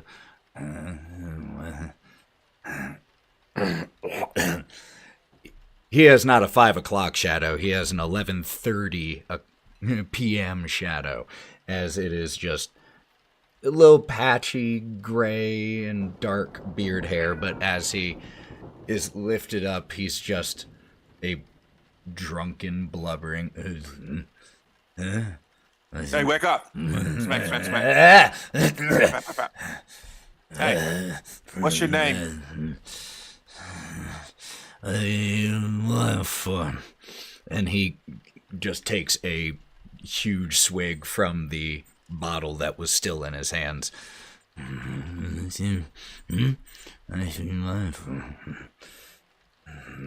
bud. Hey, oh, nope. Hey, come here, wake up. Hey. What's your name? You should grab his bottle, man. Just grab the bottle. I'm trying to go about this a very calm demeanor, and I'm trying to hold... You know what? Fuck this. Take the bottle out of his hand. Hey, I'm going to smash this bottle if you don't talk. Nah, man. Come on. What's alcohol abuse? Come on. What do you want? What's your name? Andre. What do you Frank? want? Andre. Andre? Why you want to let me finally sleep? I don't think anyone sleeps in this fucking town. Look, hey, what's up with the bartender? I'm pretty sure you're a regular here because of what all has gone on here. Yeah, hey, wake the fuck up. I'm just going to give you a heads up. You're not going to get helpful information out Cool. of him. Dump him on the ground. Like, we can RP this out for as long as you want. He is, unless you are doing something magical, he is not going to be in any level of sobriety to communicate helpful information for quite a while. Cool. Gonna just put him back down and keep his bottle and give it to Hawthorne. That's totally fair. He is unhelpful. I'm sorry, man. You tried your best. He just needs some coffee or something, and they only have gin here. But now you have a half bottle of gin. About a third. And I have liquid courage. That'll be fun. Karina. As they are having that conversation, Karina's gonna finally sit up, having overheard all of this regarding the bartender. And she's not gonna watch his movements, but she's gonna study his face. Is this a look, whether or not she remembers seeing it before, but is this a shell-shocked look? Make me a notice check to try to read the expression.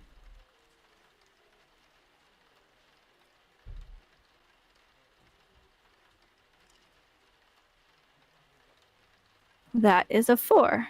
4? What I would say is it has a lot of similarities. I don't know with a 4 if you're quite able to see and diagnose exactly, but there is an emptiness behind those eyes. Whether that's the result of trauma or something else. You don't have quite enough information to make that determination, but there is a distinct hollowness to his stare. And it's the same with his voice. No real intonation that much. No real person.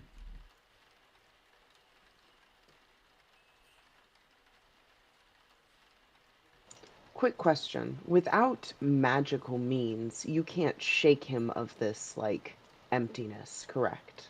Okay, so I, couldn't persuade him out of his weirdness or anything. You can certainly, you can try. I'll fathom it. I'll try and think of it. Yeah, I mean, let me know what you say, and I'll let you know if we roll in what we do. It's your game. You can try anything.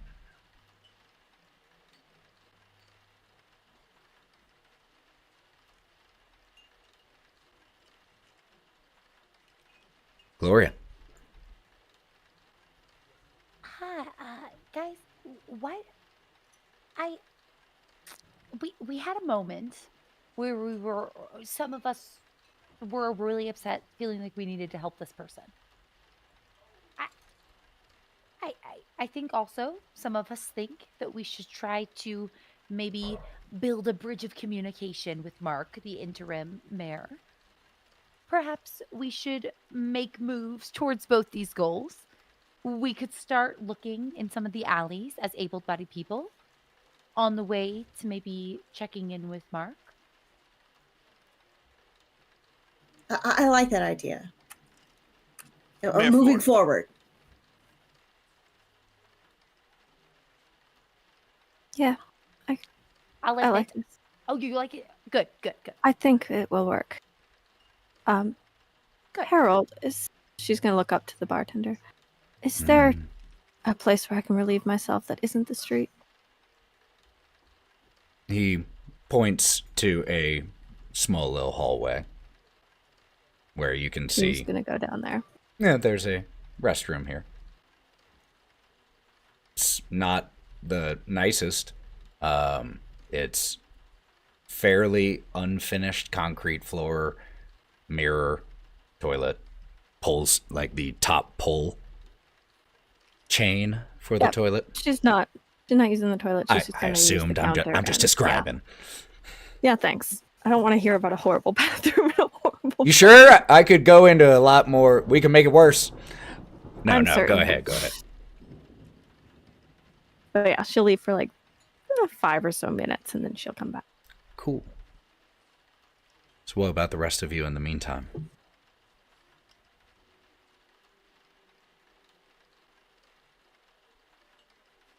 Anything? Nyne will go to the bathroom after Karina gets back. Got it.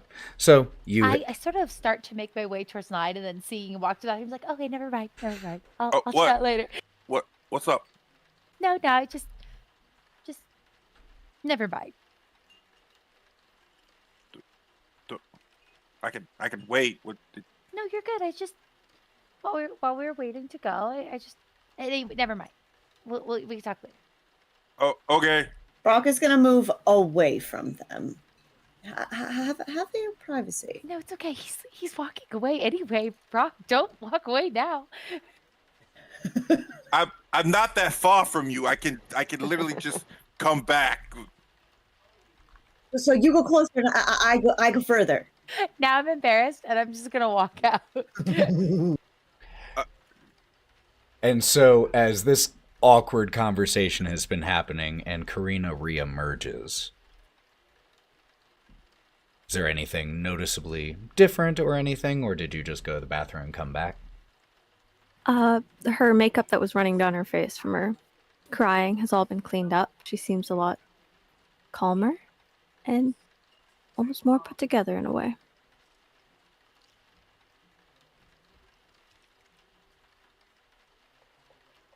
Shall we find a missing girl? Sure. So She's gonna walk out of the bar.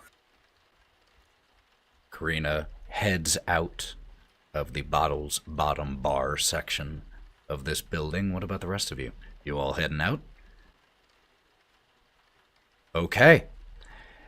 If I recall what you all said, the general plan was to head towards where Mark had indicated, but check the alleys and streets in the process. Did I hear that correctly, or was there something different? Cool. Correct. Okay. Then let me really quick alter the ambiance ever so slightly, if I may. If I may.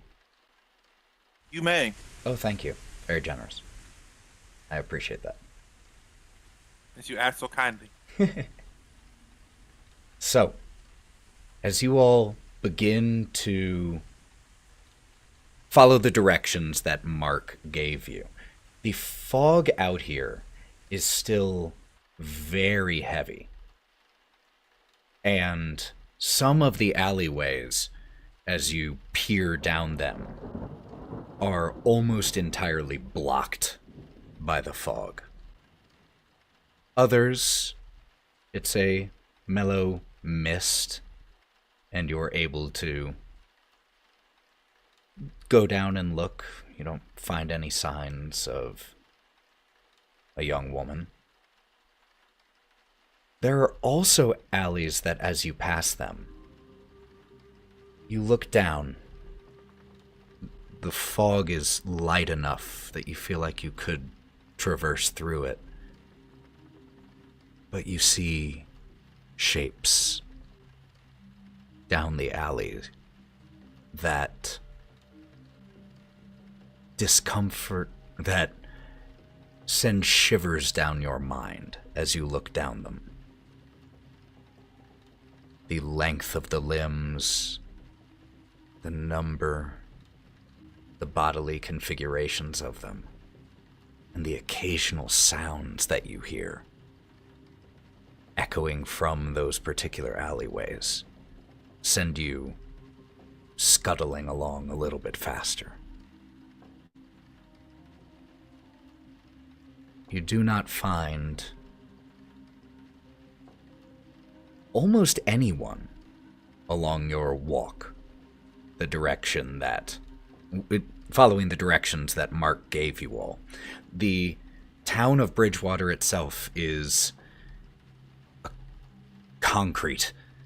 These very flat, repetitive fronts of concrete houses, all with the same identical 3 or 4 steps leading up to the front stoop.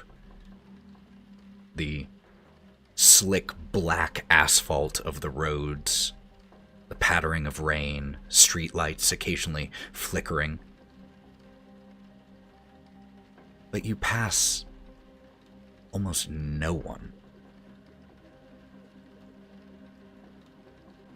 There is one thing that you pass as you walk that actually has someone at it, and that is as you are taking a right that Mark indicated, you can see on the next block over, under one of the streetlights, there is what looks like a food cart that is set up, has this little umbrella on the top of it, looks like it could be wheeled, and there is the side of it facing you is painted with a giant donut on it, and you can see that there is someone there sitting on a stool behind it, but that's off a different direction, and that's really the only person you see. You catch occasional glimpses of people, just the backs of them as they are heading into the houses and buildings here, quickly shutting the door behind them.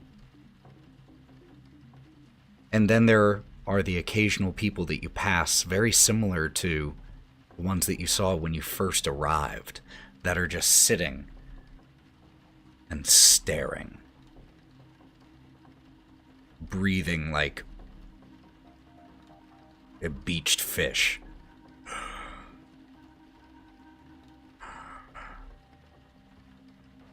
But they pay no mind to you as you walk by them.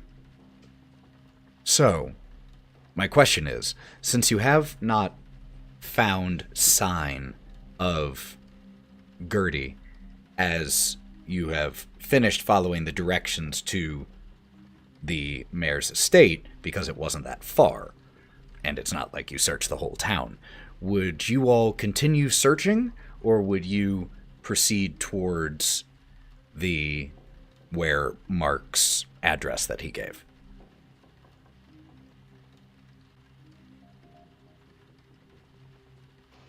I thought we decided as a group to go to Mark's and search on the way, as Gloria had said, but I'm just confirming. I wanted to see what everybody else had remembered as well. I'd like to kind of watch Karina to see if she's really feeling better. Does it look like, because I noticed her crying, and I try not to be obvious, so obviously it's really obvious that I'm like glancing over. Make me another notice check, because this is a separate thing you're looking at. I can't carry over that 17 for too long. No, I'm probably going to roll like a 1. That's how it works. I love that. Ethan, where we're standing, can I still see the statue? Oh, no. No, not from here. That was, okay. It's like two and a half blocks back. So it's not impossible to retrace your steps and get there. 6. 6? You do notice, because she's thinking about what Karina's doing, that when she was passing the statue, she kept kind of looking back at it in a way, almost with a look of familiarity to the face on the statue, even though it's a very roughly hewn face and it wouldn't make any sense. But for whatever reason, she's kind of hyper focused on that statue, and now that she's standing there and can't see the statue anymore, she still kind of looks back towards where it was. But other than that, she seems kind of docile, for lack of better terms.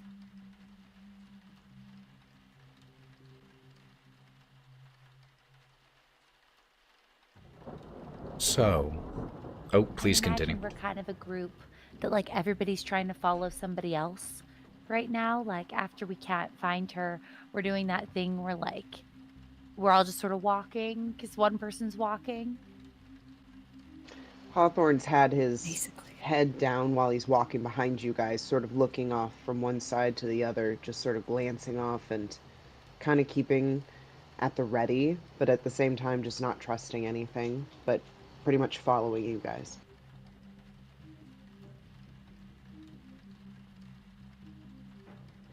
The building that you all see in front of you, still a little, about a half block away, but you see the gate that Mark mentioned. It's a rusted, heavy iron gate. The right half of it is, you can't even see where it is from right here. It is not currently attached. But the left of this heavy iron gate is twisted. Almost like pinwheel level, just twisted, mangled. And you can hear the squealing of its hinges as it lazily swings in the wind and rain. As you get a little bit closer, you see the right gate, similarly mangled but discarded, about 20 feet off to the right. And behind the iron fence and remaining half of gate, there is a weary-looking mansion squatting. There are weeds that choke the grounds of this estate. Even starting to grow up in the gravel pathway that you all are currently walking on. Twisted, gnarled vines poking through the earth all around, oddly drained of all lively colors. They look like ash even while they're still alive. And on the mansion itself, not a single one of the windows has visible glass. They are all barred with planks and hastily installed pieces of iron bars. And as you all approach, you can make me a notice check if you would like. Okay, first of all, what the hell could have ripped the fucking hinges off a gate that size? Ooh, what can your imagination conjure up? I don't know. Something big. This is why I'm not trusting him. He Oh, seems like goddamn! he's keeping a lot from us. Well, we did just meet him, but this place is awful. So everyone we meet could go be bad. Fortunately, I do feel like he's got a good heart. He cares about somebody. He wants to look after his people and his loved one. Give him that. I didn't feel like he was lying that entire time. There's a certain level of passion someone talks about a subject or something they care about that there's truthful meaning to it.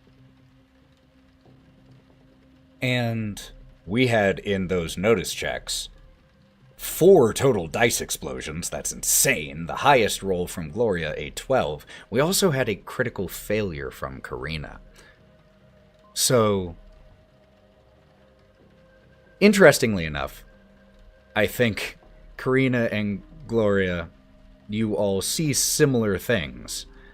and that is everyone who succeeded, which was everyone except Karina. You are all able to see that the weeds and plant growth here have been kind of tramped down directly around the house itself.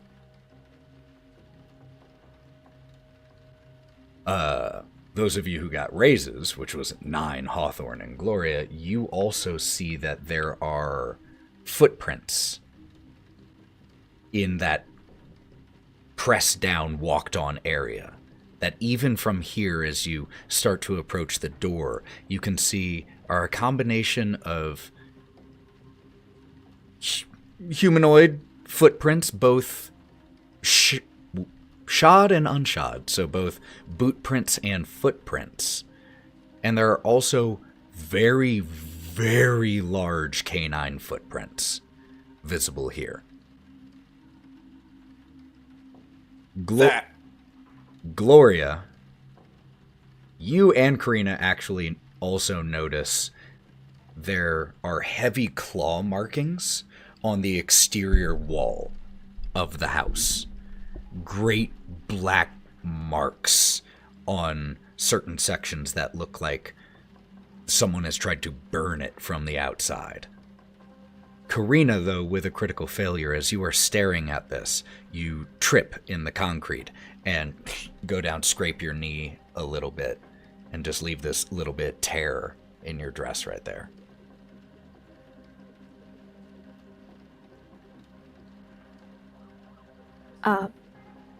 She also, when she sees those claw marks alongside Gloria as they were standing pretty close together, she just starts shaking her head as if they're somehow familiar, as if she's seen something like it, but she can't place it. She's got like this very lost look on her face. She can't remember. She doesn't know why, but for whatever reason, that set of claw marks seems familiar to her.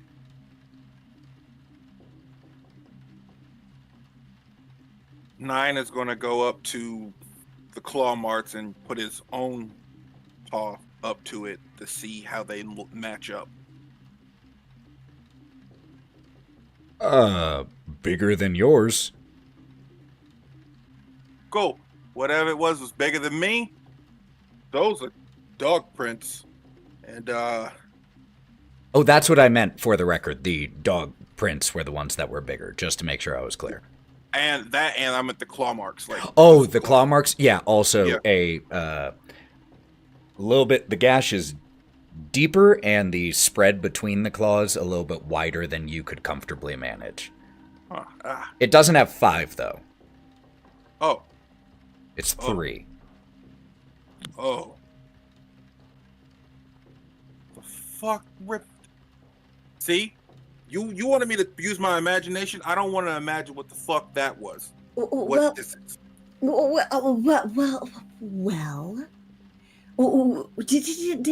Didn't he say that the Strahd woman has what at her dogs, at her wolves, at her disposal? What kind of wolves walk on what? Use your imagination. So we got upright walking wolves. That's what we're saying? Well, why not? He said that she scents wolves and ghouls. What did he say that she was punishing them for again? The protest? All of this for a protest? Well, we don't. Sometimes when a government really wants to retain power in a situation, especially if it's a corrupt government, any form of protest is seen and vilified. Fuck the government.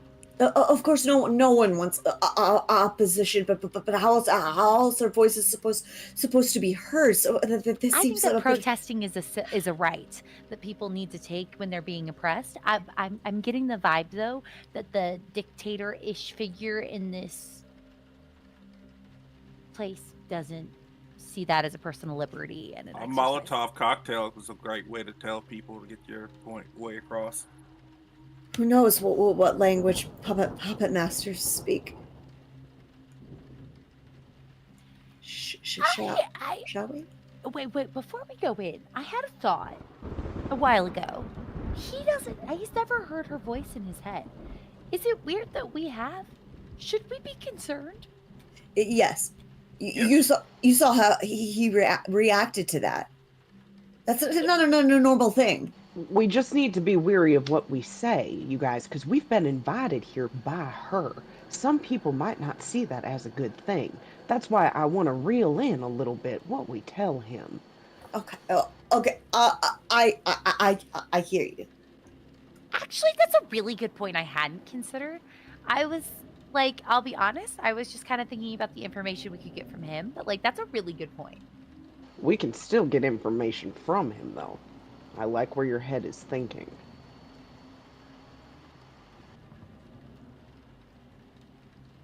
The more I think on it, the more concerning it is that we all have heard her in our head. Yep, but we should probably blow right past that. She had to get into our heads somehow. I mean, we don't know who we are fully. We have bits and pieces. Karina, you're acting oddly silent in this moment. Is there something you're thinking about her talking in our heads? She's still staring at that claw mark. Ethan, would this claw mark be in any way, fucking words just completely failed me. Lizard-like? Like a giant lizard? Dragon-like in a way? Without a roll, I would say that these are large claw marks, but if they were from a dragon, it is a small dragon.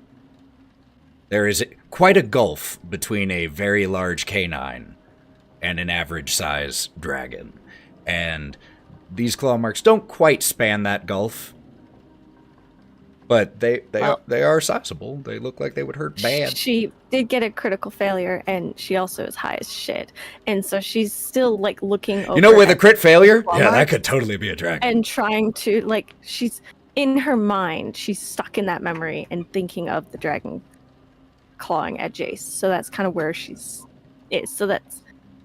just staring at those claw marks. And for a second there, as we watch Karina just get lost in this moment, you swear you can hear the battlefield again and feel that heat on your face. Not nearly as viscerally as you did while you were wandering lost in the fog, but it felt so real for just a second there. The rest of you, you are, just so you know, standing, just a couple dozen feet from the two large front doors of the house. But all the windows are boarded up, so it's not like they can see you awkwardly standing out there. You know, us standing awkwardly here is like such a mood for our group. Oh, it's perfect. Okay. Stand in the rain. Brood.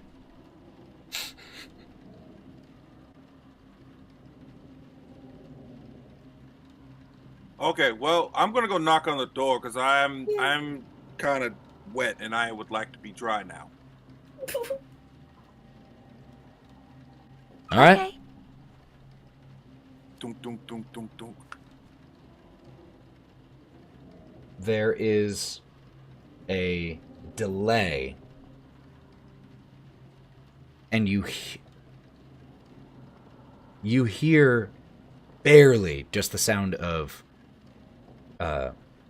footsteps from behind the door, but then you don't hear a response. Mark, it's us from the bar. you can hear the muffled footsteps get closer, and then there is a voice that comes in response, though muffled. There are no appointments today. Apologies. Please try another time. We were sent here by Mark, the mayor. I'm sorry, I don't believe... And then you hear... no, hold on. Wait, who is that out there? Nyne. I don't actually believe I ever caught any of your names. From the bar?